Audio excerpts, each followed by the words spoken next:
What if I told you the Jedi Order wasn't just warriors with lightsabers, but three completely different philosophies of how to serve the Force?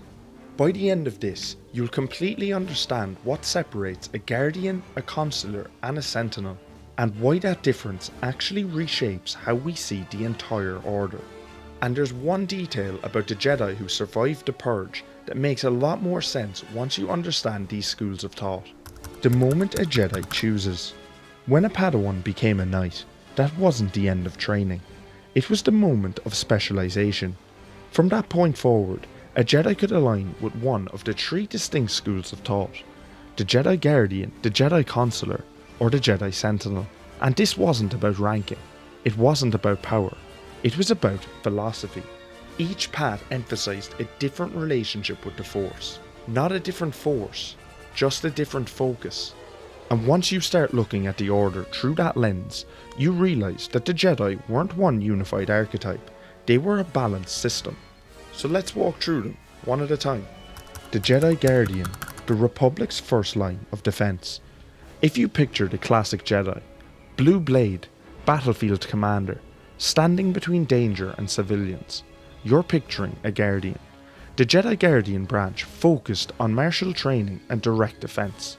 Their talents leaned toward control-aligned Force abilities, meaning they were often stronger in physical enhancement, endurance and combat-focused techniques. But here's the important distinction. The title was Guardian, not Warrior. That reminder appears in a footnote written by Yoda inside the Jedi Path. Guardians weren't trained for conquest, they were trained for protection. Historically, they were described as the Republic's first line of defence. After the Ruusan reformations disbanded the Republic army, the Jedi, particularly the Guardians, became the de facto defenders of the Republic.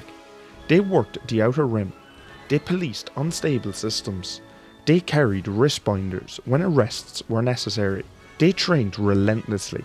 Crixum Burrus, who first documented the Guardian role in the Jedi Path, recommended 3 hours a day dedicated to running, unarmed combat and lightsaber drills. Many chose the blue crystal to signify solidarity between those of the branch, but it was not mandatory. Even though Guardians focused on combat, some were extraordinarily powerful in the Force. Mace Windu, Obi-Wan Kenobi, Anakin Skywalker and Luke Skywalker were all Guardians, and none of them were lacking in Force ability. So this wasn't a limitation, it was an emphasis. And that emphasis becomes even clearer when you compare them to Consulars. The Jedi Consular, masters of the living Force. If Guardians defended the Republic with strength, Consulars defended it with understanding. The Jedi Consular path focused on cerebral Force disciplines. As Zane Carrick described them, they were healers, the researchers, the seers. They gravitated towards sense-aligned Force abilities, developing deep awareness of the living Force and their connection to the wider galaxy. And while they carried lightsabers, often green symbolising peace, they refrained from drawing them unless absolutely necessary. Where a Guardian might end a conflict through combat, a Consular would attempt to resolve it through meditation. They worked closely with the Republic diplomatic corps. The greatest among them sat on the Council of Reconciliation. Some became ambassadors, serving as liaisons between newly discovered worlds and the Senate. Others became diplomats, drafting treaties and resolving political disputes within Force-guided insight. And then there were the healers. The Circle of Jedi Healers drew upon the living Force to accelerate natural healing. They worked alongside the medical corps, often on battlefields, preserving life in the middle of chaos. The Lore Keepers maintained the archives under the Librarians' Assembly at the Temple on Coruscant. Researchers served as archaeologists, mathematicians, astronomers, and hyperspatial physicists. And the Seers were highly attuned to the unifying Force. Some possessed pre- and post-cognition. Among them were rare prophets capable of divining events like the prophecy of the Chosen One. But here's the part most fans misinterpret. Consulars were not weak in combat.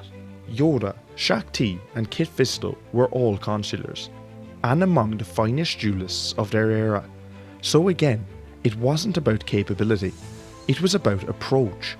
And during the Great Galactic Civil War, that approach evolved into two advanced specializations, the Sage and the Shadow. Sages leaned into powerful force manipulation, telekinesis, force wave, shielding, healing. Shadows worked alone, often wielding double-bladed lightsabers, masking their presence through the force, combining stealth with combat precision. Which leads us naturally into the branch that combined everything, the Jedi Sentinel, the middle path. Now this is where the structure of the Order gets interesting. The Jedi Sentinel sought balance between Guardian and Consular, but they added something neither emphasized: non-force skills. Sentinels trained in security, slicing, demolitions, stealth, medicine, repair. They didn't assume the Force would reveal all answers. Marit Degali, who documented the Sentinel branch in the Jedi Path, believed you could know too much about combat and the Force if you ignored intelligence gathering and technology, and that mindset shaped everything. While a Guardian might break down a door, and a Consular might persuade it open, a Sentinel would pick the lock. They preferred city environments, long-term assignments, undercover work. They were often more integrated with civilian life than the other branches. Their lightsabers were typically yellow, though like other branches, colour was symbolic, not mandatory. They also trained in force immunity, enhanced mental conditioning that helped them resist outside influence, including force-based attacks. And here's the survival detail I mentioned earlier. When Order 66 was executed and the Great Jedi Purge began, the Sentinels suffered fewer initial casualties than other branches. Their tendency to work alone, avoid temples, and blend into society made them harder to locate. However, that same integration meant local populations often knew them personally, and opportunists turned many of them over to the Empire. Some died, others disappeared into the cities they once protected, becoming anonymous vigilantes. That's a very different post-purge image than the traditional Jedi hiding in their robes. Sentinels also had their own specializations: investigators working with law enforcement, recruiters identifying force-sensitive children, temple guards under Sindralig wielding double-bladed pikes, watchmen overseeing peace on single worlds for years at a time. They weren't battlefield generals, they weren't Senate diplomats, they were embedded protectors. The Four Masters and the Foundation. Now step back and look at the structure historically. Around 4000 BBY, 2 Sage Masters and 2 Warrior Masters joined in founding the Jedi Temple on Coruscant. Their bronzium statues stood at the entrance. Even in that origin moment, the Order balanced philosophy and combat, wisdom and defense. That symmetry wasn't accidental. Throughout history, Consulars like Odan shaped the archives. Guardians defended unstable regions. Sentinels integrated with galactic society. And even in later eras, during the Galactic Civil War, the Cold War, the new Sith Wars, and beyond, you see those philosophies persist. The structure of the Order wasn't about hierarchy, it was about equilibrium. When you watch Obi-Wan Kenobi, you're watching a Guardian's discipline. When you watch Yoda, you're seeing a Consular's spiritual mastery. And when you consider some who survived the Purge, you start noticing Sentinel traits in the survivors. Final thoughts. Here's the thing that makes all of these click. These were not rigid boxes. Guardians could be powerful in the Force like Consulars. Consulars could duel like Guardians. Sentinels blended both and added technical mastery. The schools emphasized strengths. They didn't restrict potential. And that's what makes the Jedi Order feel more real. It wasn't a monolith.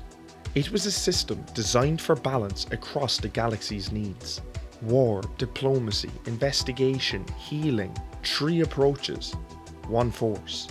Let me know in the comments, which school of Jedi thought would you have attended? Would you have been a Guardian, a Sentinel, or a Consular? Personally, I'd stick to the Guardian role.